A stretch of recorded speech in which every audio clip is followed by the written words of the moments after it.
ध्यान दो बच्चे, आज मैं जो पढ़ाने जा रहा हूँ तुम्हें वह है मैथमेटिक्स।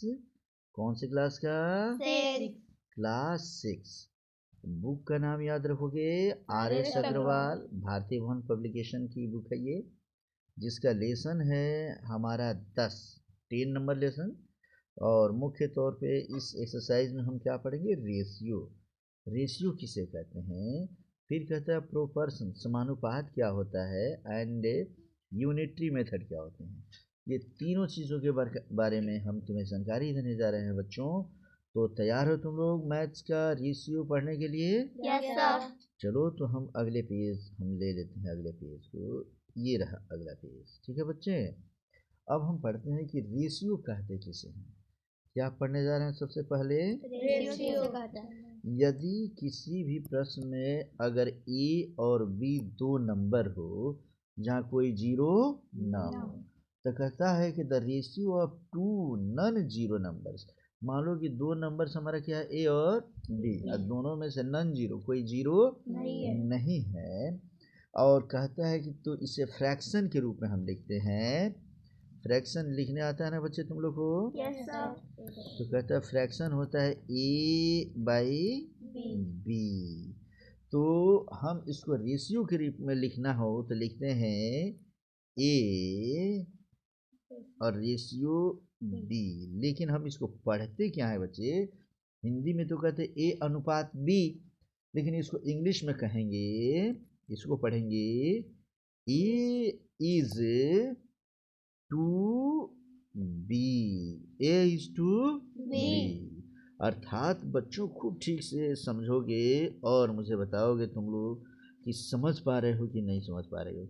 अगर हमने लिख दिया यहाँ पर, खूब बढ़िया समझो, ये 4:5, तो इंग्लिश में कहेंगे 4 is to 5।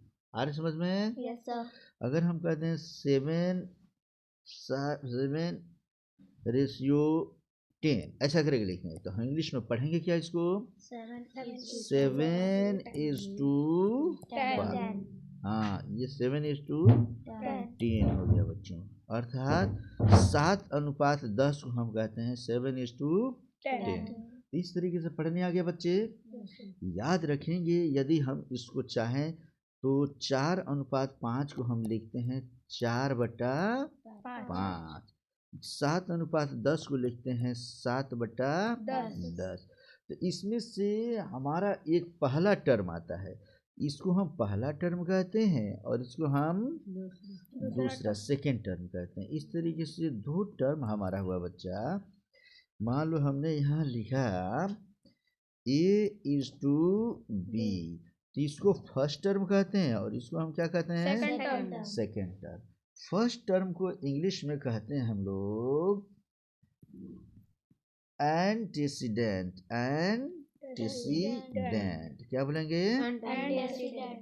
और सेकेंड टर्म को हम कहते हैं कंसिक्वेंट। क्या कहते हैं? कंसिक्वेंट बोलेंगे। समझ में आ रहे बच्चे?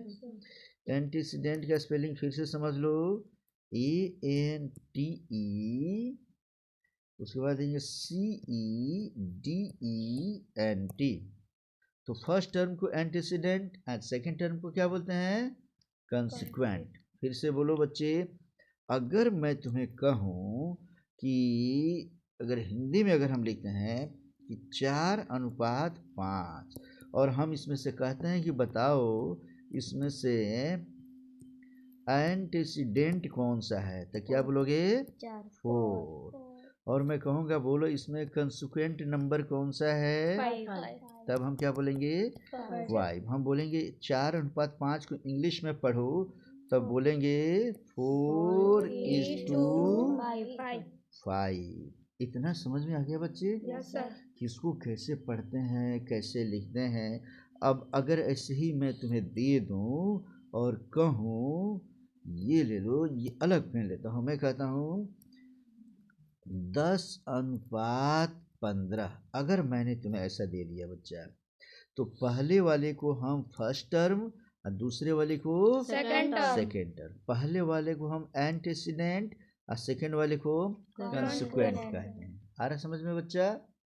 तो फर्स्ट टर्म सेकेंड टर्म, अब हम इसको कहेंगे इसका अनुपात क्या होगा, तो हम ऊपर लिखेंगे 10 और इसको नीचे लिखते हैं 15। अब इसको कहेगा, ऐसा दे देगा एक क्वेश्चन। अब क्वेश्चन बनाना हम शुरू करते हैं बच्चे। देखो कि 10:15 को 10:15 को कहेगा कि express the ratio in simplest form. Simplest form में इसको बदल देना है हमें। तो ऊपर क्या लिखेंगे बोलो? 10। और नीचे क्या लिखेंगे हम लोग? 15। काटेंगे।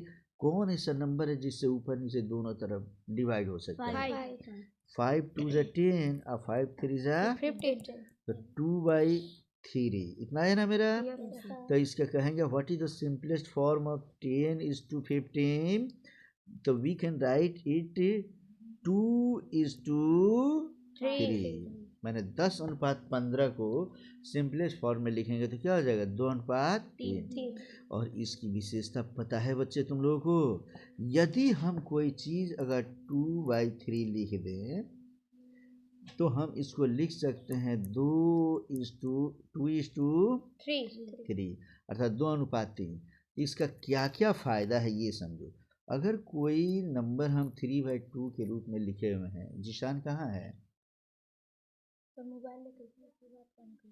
अच्छा, तो ये देख लो बच्चे, हम अगर 2/3 में अगर किसी नंबर से मल्टीप्लाई ऊपर भी कर दे और नीचे भी कर दे तब भी इसका रेशियो सेम का सेम ही रहता है। देख लो 5 2 ज़ा 10 और 3 5 ज़ा 15। इसको भी काटेंगे तो फिर इतना ही आ जाएगा। देखो 5 2 ज़ा 10 5 3 ज़ा 15 क्या आ गया? 2/3। दोनों हमारा सेम का सेम। तो अगर हम किसी नंबर को अगर हम रेशियो के रूप में लिखे हों, जैसे रेशियो के रूप में लिखने का मतलब क्या, इसे समझो बच्चों ठीक से। अगर हमने क्वेश्चन कर दिया 4/5, तो अगर हम कोई इसमें ऊपर मल्टीप्लाई कर दें 10 से कर दें और नीचे भी कर दें तो उसका रेशियो सेम का सेम ही रहता है, 4:5 ही रहेगा। आ रहा समझ में? कोई दिक्कत किसी को? No sir. और इस तरीके से अब तुम्हारा जो क्वेश्चन पूछेगा वो किस तरीके से क्वेश्चन पूछेगा इसे समझते चलो, ठीक है।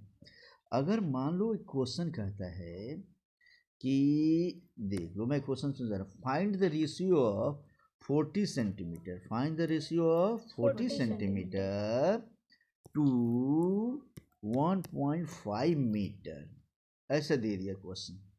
आ रहा समझ में? इसको रेशियो के रूप में लिखना है। किस रूप में लिखना है बच्चे? रेशियो के रूप में लिखना होगा। तो हम क्या करेंगे, इसको सॉल्व करते हैं। ठीक है बच्चे, सॉल्व कर दें।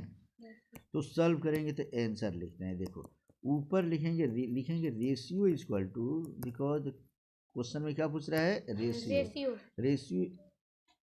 रेशियो में एन नहीं रहेगा ये, ठीक है ना। रेशियो हो गया।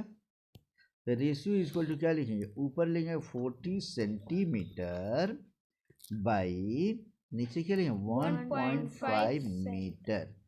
एक दिया है सेंटीमीटर में और एक दिया है मीटर। तो बनाने का तरीका ये है बच्चे कि इसको या तो सेंटीमीटर में हम बदल देंगे और नहीं तो मीटर में। दोनों में से किसी को हम बदल सकते हैं। आ रहा है समझ में ना।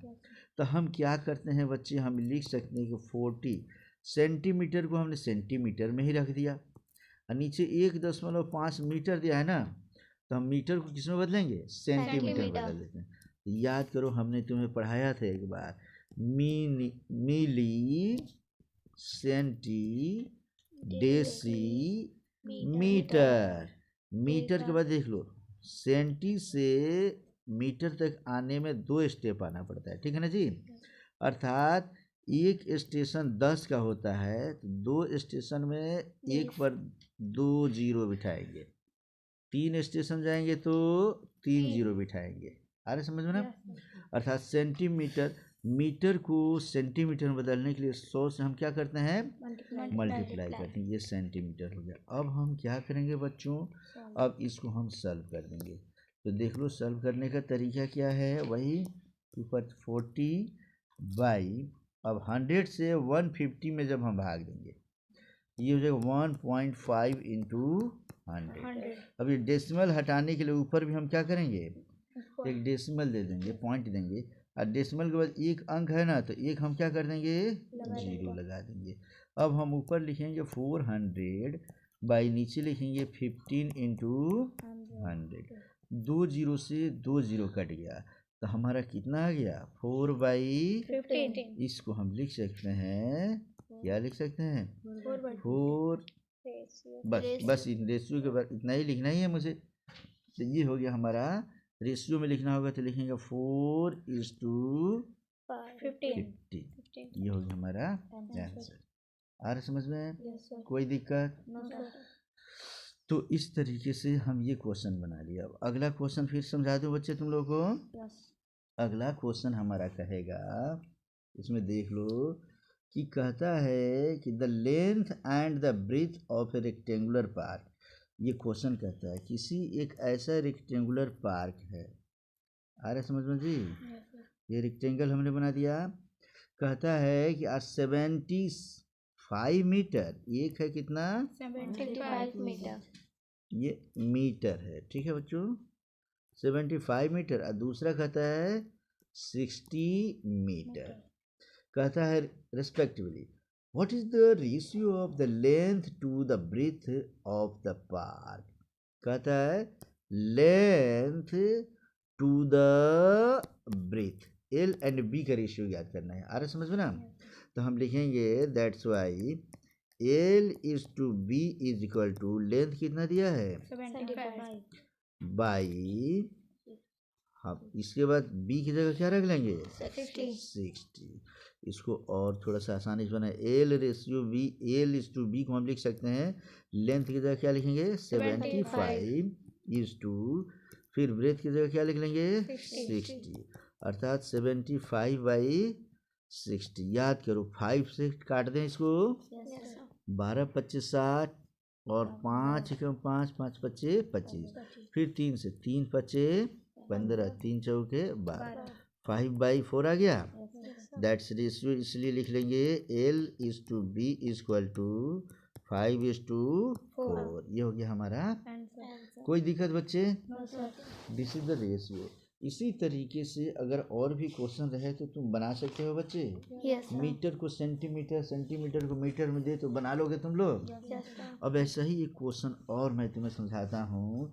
फाइंड द रेशियो, क्या कर रहा है जी, फाइंड द रेशियो, ठीक से समझ लो, फाइंड द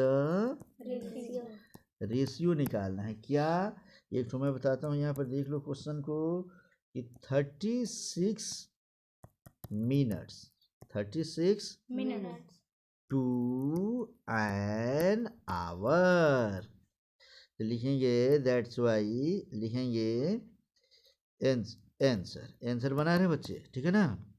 क्या बनाएंगे बच्चे, लिखेंगे रेशियो इज इक्वल टू, क्या लिखेंगे 36, ये है मिनट, क्या है जी मिनट्स, और बटा में क्या कर देंगे हम लोग एन आवर, माने 1 आवर।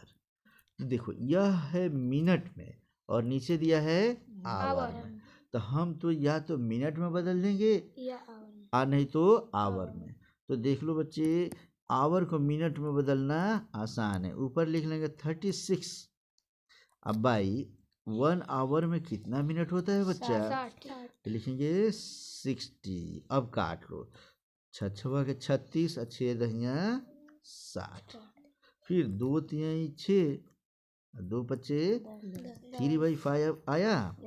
तो हम लिख देंगे that's why ratio is equal to, अब हम क्या लिखेंगे, लिख लेंगे इसको that's why ratio is equal to 3:5। ये हो गया हमारा आंसर। याद रखेंगे मिनट और घंटा दिया रहे तो या तो घंटा में बदलेंगे या नहीं तो मिनट में बदलेंगे। समझ में आ गया बच्चा? ऐसे ही क्वेश्चन रुपया पैसे से भी संबंधित देता है। क्या क्वेश्चन दे देगा? जिशान को बुला लो। ऐसा क्वेश्चन कहता है, देख लो, 40 पैसा। क्या करे जी? 40 पैसा। 40 पैसे 2 रुपीज 3, ये दे रहा है ना जी? तो लिखेंगे, क्या लिखेंगे बच्चे?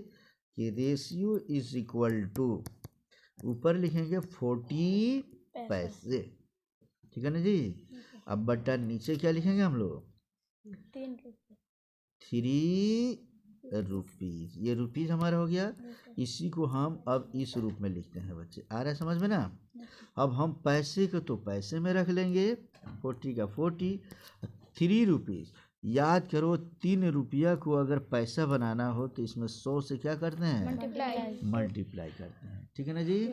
इसी रुपया को, जिशान इधर आ जा बेटा, यहाँ कंटिन्यू समझो, इधर उधर मत जाओ तुम। तब क्या करेंगे? 1 0 से 1 0 काट देंगे। अब ये 4 है तो 2 दूनी 4 और 2 पच्चे, मैंने कट किया गया, ऊपर 2 और नीचे हो गया 15 हो गया।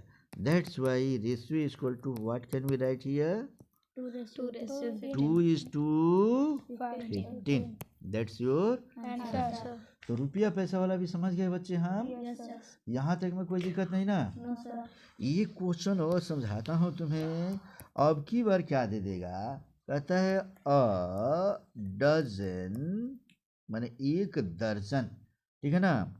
To a score. अब ये ले लो बच्चा, ये क्या है जी? इसको हम सॉल्व करते हैं, ठीक है? तो इसको हम सॉल्व करते हैं, कैसे लिखेंगे? Ratio is equal to a dozen, 1 दर्जन।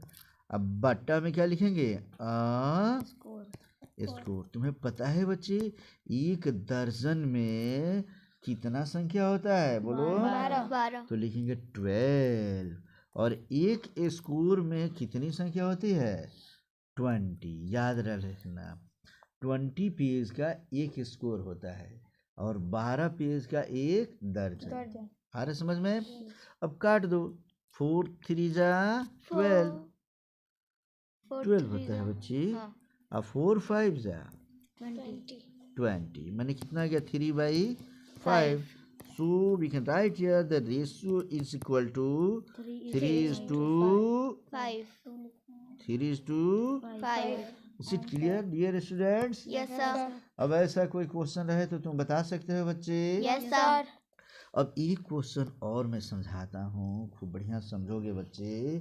कहता है अगला क्वेश्चन इसमें से कि फाइंड, खूब ठीक समझो, पहले ही समझा दिया हूँ, 2 इक्विवेलेंट रेशियो ऑफ 3:4। तो इसको हमें सॉल्व करना है। खूब बढ़िया समझ लेना बच्चा, इक्विवेलेंट रेशियो याद करना है हमें, ठीक है ना जी? तो लिखेंगे equivalent ratio is equal to 3/4 दिया ना जी? Yes, sir. तो हम एक बार क्या करेंगे, एक बार इसमें 2 से ऊपर और 2 से नीचे। तो 1 ढो हमारा मिल गया। और फिर यही लिख देंगे 3/4। और फिर एक बार 3 से ऊपर और 3 से नीचे। 2 कहेगा तो 2 बार हमने लिखकर छोड़ दिया। 3 कहता तो अब हम किससे कर लेते? 4 से कर लेते। 4 बार कहता तो 5 से भी कर लेते। जितने बार कहेगा उतना अंक बदल बदल कर हम रख लेंगे। अब हमारा देख लो बच्चे, ये हो गया 3 2 जा 4 2 जा 8, ये एक तो ये हो गया, दूसरा हो गया 3 3 जा 9। 4 3 जा 12. तो ये हो गया 2 इक्विवेलेंट रेशियो। कितना? 2 equivalent. 2 इक्विवेलेंट। ऐसा 3 का है, 4 का है, 5 इक्विवेलेंट का है तो हम बना सकते हैं। Yes, sir. तब हम इसी को चूंकि रेशियो के रूप में लिखना है ना हमें, तो हम लिखेंगे that's why 2 equivalent ratio is equal to, क्या लिख लेंगे हम लोग? 6:8 9:12 और इतना भी रहता 3 4 5 6 जितना कहता हम बना सकते थे कि नहीं बच्चे? Yes, sir. तो ये भी समझ गए तुम लोग? Yes, sir.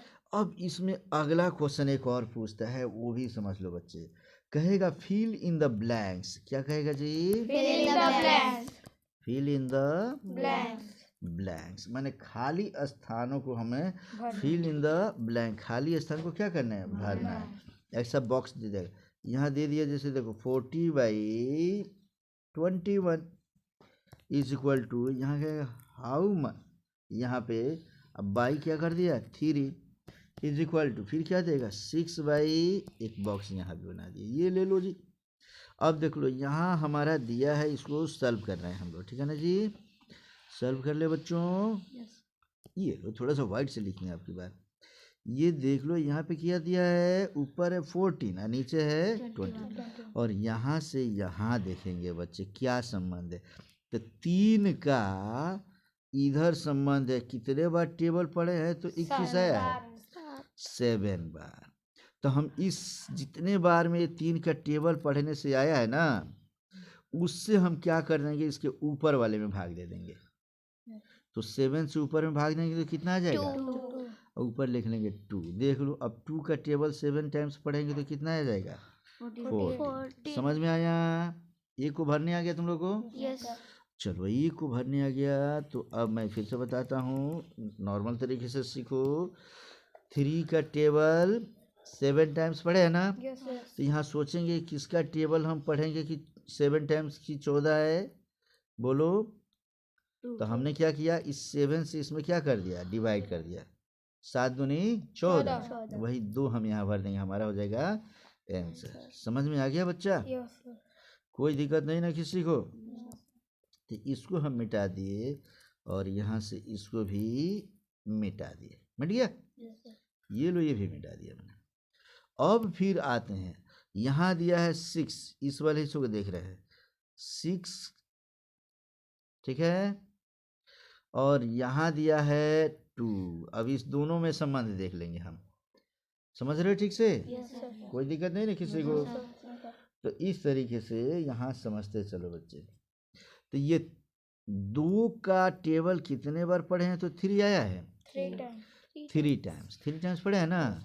तो इसी 3 टाइम्स टेबल हम पढ़ देंगे किसका? 3 का। तो 3 का टेबल 3 टाइम्स पढ़ेंगे तो कितना हो जाएगा? 9। आ रहा है समझ में? कोई दिक्कत किसी को बच्चे? ठीक से समझ गया तुम लोग? तो ऐसा बॉक्स अगर दे दे भरने के लिए तो भर सकते हो बच्चे? Yes, sir. तो इतना सब अगर क्वेश्चन बना लिए, तब अगले ग्रुप में जो हम चलेंगे वह ग्रुप हमारा होगा बच्चा कि कुछ क्वेश्चन जो है, अब जो क्वेश्चन देगा वो लिखा हुआ क्वेश्चन आएगा, शब्दों में, वर्ड्स में। समझते जाओ बच्चे एकदम सभी, सबका टेस्ट एक साथ लूँगा मैं। कहता है कि 2 नंबर्स, क्या कह रहा है? 2 numbers. ये ले लो जी, 2 नंबर्स। थोड़ा पेन को मैं और पतला कर लूँ बच्चों, ये लो। 2 नंबर्स आर, कह रहा है इन the ratio 5, in the ratio, किस रेशियो में है बच्चे? 5:4। फिर कहता है कि एंड देयर सम इज 162। 162। तो फिर कहता है कि फाइंड द नंबर्स। ऐसे रहेंगे तो हम कैसे बनाएंगे बच्चे? खूब ठीक से समझो, शब्दों में कोई रहेगा तो कहता है 2 numbers are in the ratio 5:4। जब भी क्वेश्चन हम बनाते हैं बच्चे, तो इसको किस तरीके से बनाते हैं समझो। अगर शब्दों में दिया हो, वर्ड्स में दिया हो और किसी में रेशियो लगा दे, तो उसमें अपने मन से हम x लगा लेते हैं। क्या लगाते हैं? X. लिखेंगे let the required numbers be. माना कि वह संख्या क्या है? ये 5 और 4 के बीच में रेशियो लगा है ना बच्चे, तो लिखेंगे 5x एंड 4x। जब भी रेशियो के रूप में कोई भी नंबर दिया रहेगा तो दोनों में हम क्या लगा लेंगे, x लगा लेंगे। कोई दिक्कत इसमें? No sir. कोई दिक्कत नहीं ना, नो सर। तुरंत लिखेंगे।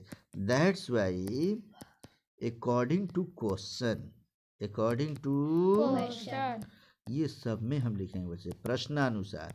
प्रश्न के अनुसार इसमें क्या कहता है बच्चे, तो प्रश्न पढ़ो। कहता है देयर सम इज 162। सम का माने क्या होता है बच्चा, योगफल।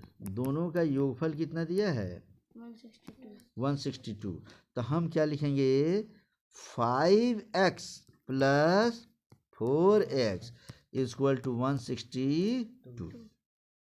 अगर कहता कि देयर प्रोडक्ट इज 162, तब 5x और 4x को क्या करते हैं, मल्टीप्लाई कर देते हैं। आ रहा है समझ में?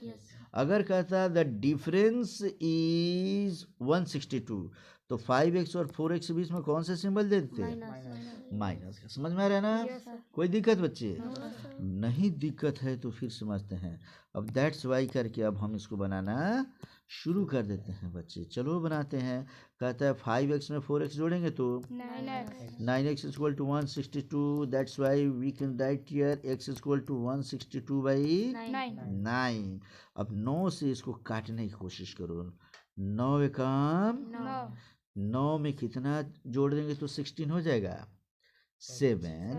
7 और 2 मिलकर कितना हो जाएगा, तो 9 अठे 72। ये देख लो दशमलव नहीं रहेगा, 9 अठे 18 टाइम्स में कट गया पूरा। हमने क्या लिख दिया, 18। तो x का वैल्यू हमारा क्या आ गया जी, 18। लेकिन याद करो बच्चे, हमने नंबर माना है कौन कौन सा, खूब ठीक से यहाँ समझते चलो बच्चे, समझो ठीक से। हमने क्या माना था, let the required number be 5x and 4x। Number क्या माने थे हम लोग, 5x और 4x। तो हम इसको लिखेंगे, देखो तुरंत यहाँ लिखेंगे। That's why numbers is equal to, लिखेंगे 5x एंड 4x, ऊपर नीचे लिख लेंगे। अब ऊपर लिखेंगे 5x को लिखेंगे 5 इंटू x के वैल्यू क्या आया है मेरा, 18। तो 18। और नीचे लिखेंगे 4x की जगह 4 इंटू 18। अब 18 पच्चे 90 और 4x माने 18 चौक 72। ये दोनों हो गया हमारा। समझ गया बच्चा? अब इसमें ऐसा कोई क्वेश्चन रहेगा तो बता सकते हो तुम। अब ऐसे ही कहता है, इसमें से अलग क्वेश्चन देख लो। एक ये कहता है, फिर क्वेश्चन समझो। मैं पढ़ता हूँ कि डिवाइड क्या करना है जी, डिवाइड ₹1250। इतने रुपये को क्या करना है, हमें डिवाइड करना है। बिटवीन किसके बीच, बिटवीन, ये देख लो कहाँ चला जाता है जी। कहता है बिटवीन, बिटवीन में क्या आ गया हमारा, मयंक, ठीक है, एंड इशिता, ठीक है ना, इन द रेशियो 3:2। आ रहा समझ में? माने हमें इसको समझना है बच्चे, ठीक है ना, कि 1250 रुपया है, 1250 रुपीज़ है, ये है ना जी। इसको बांटना है किसके किसके बीच, मयंक और इशिता के बीच। और रेशियो क्या होना चाहिए, 3:2। ठीक है ना? तो हम तुरंत लिखेंगे let the part of Mahesh is equal to, Mahesh नहीं बल्कि मयंक इज इक्वल टू, फिर लिखेंगे let the part of Ishita, ठीक है ना, इज इक्वल टू। तब पहले वाले को मयंक का रेशियो 3, फर्स्ट टर्म है तो 3x लगा लेंगे, और इशिता बाद में आई है तो इसके लिए सेकेंड टर्म लिखेंगे तो क्या लगा देंगे, तुरंत ऐसा कोई भी क्वेश्चन होगा जिसमें भी रेशियो लगा है, तुरंत हम उसमें क्या लगा लेंगे, एक्स, और तुरंत लिख देंगे अब क्या, अकॉर्डिंग टू क्वेश्चन। क्वेश्चन। अब क्वेश्चन पे आ जाएंगे बच्चे हम लोग। तो अकॉर्डिंग टू क्वेश्चन आते हैं, तो क्वेश्चन के अनुसार क्या है बच्चे, देखो डिवाइड इतना बिटवीन मयंक एंड रेशियो। अब देखो हमने तो इसमें दे दिया कि माना कि मयंक को मिला है कितना, 3x रुपीज़। मयंक को कितना मिला, 3x 3x, और इशिता को मिला 2x। तो अगर हम दोनों के रुपया को जोड़ दें, 3x और 2x को जोड़ दें, तो कितना आ जाएगा बच्चे, 5x। अरे पहले प्रश्न से ये लाएगा कितना, 1250। 1250 इधर लिख लेंगे। अब हम नीचे लिखेंगे तुरंत, क्या लिखेंगे, दैट्स वाई 3x में 2x जोड़ेंगे तो कितना हो जाएगा, 5x। 5x equal to, 1250 that's why x equal to 1250 बटा 1250 बटा 5 से काटो, 5 दूनी 10, 2 और 5 मिलकर 5 पचे 25। 1 0 हो गया, कितना हो गया 250। x का वैल्यू आ गया हमारा इतना।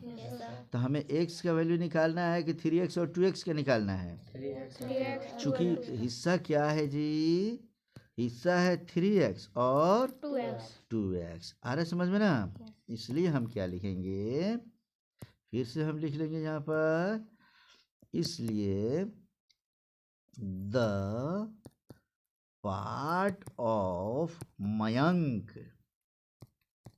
Equal to 3x equal to 3 into 250 equal to 750। ये रुपीज़ हो गया कितना, 750। 50। फिर लिखेंगे द पार्ट ऑफ इशिता, ठीक है ना, equal to 2x, it means 2 into 250 मतलब रुपीज़ 25 दूना 50। ये हो गए दोनों हमारा 500 रुपये हो जाएगा। एक और जीरो बिठा देंगे हम लोग, 500। आ रहे समझ में। तो क्या ऐसा कोई क्वेश्चन हो तो तुम नहीं बना सकते हो बच्चे, अगर इतना बना लेते हो तब हम अगला क्वेश्चन का जो ग्रुप होगा हमारा, वह हम एक और इसमें पढ़ ही लेते हैं बच्चे।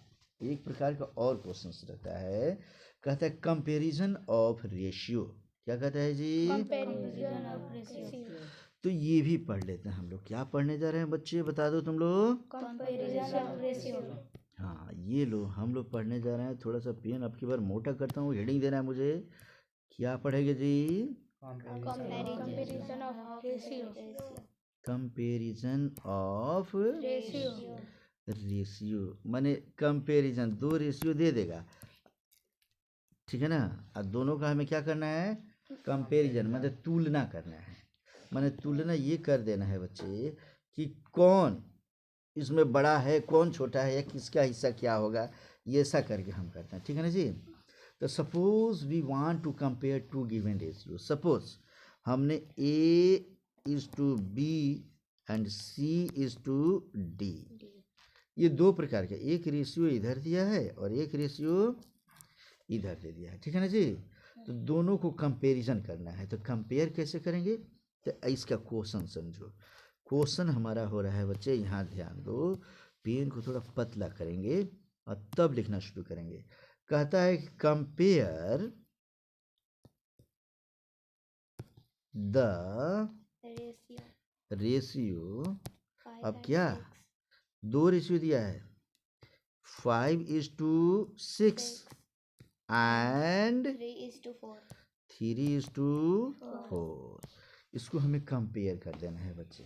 कंपेयर करके बताना है कौन रेशियो बड़ा है और कौन छोटा है, कि दोनों बराबर है। आ रहा है समझ में ना।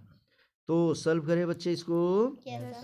हम तुरंत इसको क्या लिखेंगे, ध्यान से समझो कि लेट अस कंपेयर 5/6 एंड 3/4। तब हम क्या करेंगे, एक तरफ हम लिखते हैं 5, यहाँ देख लो सॉल्व कर रहे हैं, पहला रेशियो क्या दिया हमारा 5/6, आ रहा समझ में ना, और दूसरा क्या दे दिया 3/4, इतना दे दिया बच्चा। तो हम कोशिश करेंगे कि इस दोनों का 6 और 4 का एलसीएम निकालेंगे। क्या निकालेंगे? नीचे वाले का एलसीएम निकालेंगे तो कितना हो जाएगा? 6 और 4 का एलसीएम 2 तिहाई 6, 2 दूनी 4, तो 2 तिहाई 6 या 6 दूनी 12। कितना आ गया बच्चे? 12 आ गया। तो अब हम क्या करेंगे बच्चे, इसको थोड़ा सा हटा देंगे, ठीक है ना। अब दोनों का एलसीएम हमने निकाला तो कितना आ गया हमारा? एलसीएम हमारा आ गया कितना? 12। इसको हम रफ में लिखेंगे, ठीक है ना। और रफ में लिखने के बाद अब इसी 12 से जो इस दोनों का रेशियो होगा बच्चे, उसी 12 से हम क्या करेंगे, दोनों में ऊपर नीचे मल्टीप्लाई कर देंगे। कहाँ करेंगे? अब 5/6 इंटू 12/12, इधर भी लिखेंगे 3/4 इंटू 12/12। समझ में आ गया? अरे थोड़ा सा गड़बड़ हो गया बच्चे, इसको ठीक से समझो। यहाँ पे इंटू 2 हो गया, हम डायरेक्ट क्या करेंगे ना, खूब बढ़िया समझो कैसे करेंगे। ये नीचे जो दिया हुआ है हमारा, क्या दिया है? नीचे 6 से इस एलसीएम में भाग देंगे। कितने बार में कटेगा? 2।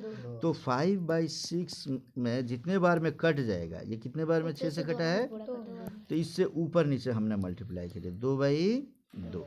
इधर 3/4 दिया है ना, तो इधर अब 4 से हम फिर 12 में भाग देंगे। कितने बार में कटेगा? इसमें 3/3 से मल्टीप्लाई कर देंगे, क्योंकि 2/2 से मल्टीप्लाई करने का मतलब 2 से 2 कट गया। 1 से गुणा करे या ना करे कोई फर्क पड़ता है क्या? लेकिन हमारा क्वेश्चन बन के तैयार हो जाएगा बच्चे। कैसे तैयार होता है, यहाँ देखो। अब हम क्या करेंगे, इसको लिखते हैं 5 दूनी 10 बटा 12 इधर हो गया 3 तरीके 9 बटा। 12। अब नीचे का इधर भी 12, इधर भी 12। अगर नीचे का अंक बराबर आ जाए तो ऊपर देखेंगे कौन छोटा कौन बड़ा। 10 बड़ा है कि 9 बड़ा है जी? 10। ये बड़ा हो रहा है ना। इसीलिए हम कंपैरिजन क्या किए कि पहला वाला जो हमारा हिस्सा है, देखो यही है ना हमारा हिस्सा। क्या दिया था इसमें? 5/6। इधर हमारा क्या दिया था बोलो? 3/4। तो ये पहला वाला हिस्सा, ये वाला हिस्सा देख रहे हो ना, ये बड़ा बता रहा है ना। तो 5/6 इज ग्रेटर देन 3/4। हमें ये कंपैरिजन करके हमने क्या पाया कि पहला वाला जो रेशियो है वह दूसरे वाले से क्या है? बड़ा है। समझ में आया? हम नीचे वाले का क्या करेंगे? एलसीएम निकालेंगे।